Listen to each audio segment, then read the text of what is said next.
Kok bisa? Imam Ibnu Hajar kan datang tahun 800 Hijriah, ya kan? Imam Nawawi 600 Hijri, abad ke-6. Syekh Albani ya baru berapa tahun yang lalu meninggal, tahun 89 atau 99. Kok bisa mereka menyatakan dhaif terhadap hadis-hadis yang itu adalah riwayat Imam Ahmad, riwayat Imam Abu Daud yang mereka hidup pada abad kedua? Apakah Albani, Ibnu Hajar, An-Nawawi lebih berilmu daripada Imam Ahmad? Kan sering ada pertanyaan seperti itu. Ada yang bisa jawab? Hah? Ada yang bisa jawab? Masya Allah ya, sudah belajar ilmu hadis. Baik, jawabannya sama sekali tidak. Sama sekali tidak. Dan itu bukan menunjukkan mereka kurang beradab. Kenapa? Karena mereka menyatakan itu hadis dhaif. Dasar mereka juga ucapan ulama yang meriwayatkan hadis itu sendiri. Misalkan mereka koreksi hadis, Imam Ahmad menyebutkan sanadnya. Misalkan fulan arim, langsung mereka buka pada biografi arim. Langsung nampak di sana ucapan Imam Ahmad. Imam Ahmad menyatakan arim ini dhaif.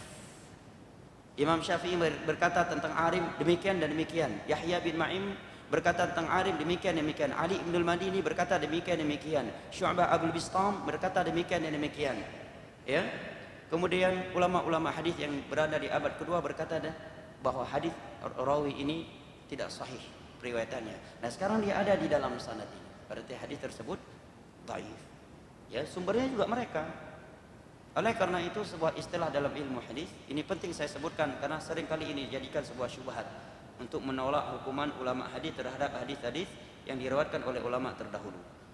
Mereka membuat sebuah istilah dalam ilmu hadis, man asnada faqad ahalak. Barang siapa yang telah menampakkan sanad hadis, maka dia telah membuka pintu untuk kamu mengoreksi hadis tersebut. Ya, tentunya bukan kita ahlinya, adalah ulama hadis seperti Imam Nawawi, Ibnu Hajar Al-Asqalani, ya, Syekh Albani dalam kitabnya Silsilah Shahihah Dhaifah.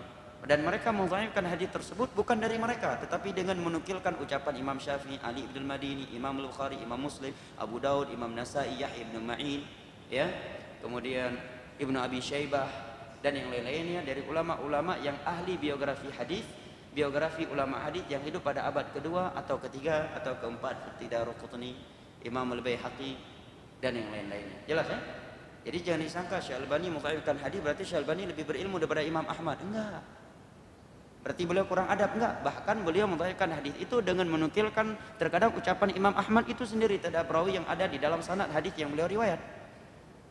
Jelas ini? Ini jawaban untuk syubhat di atas.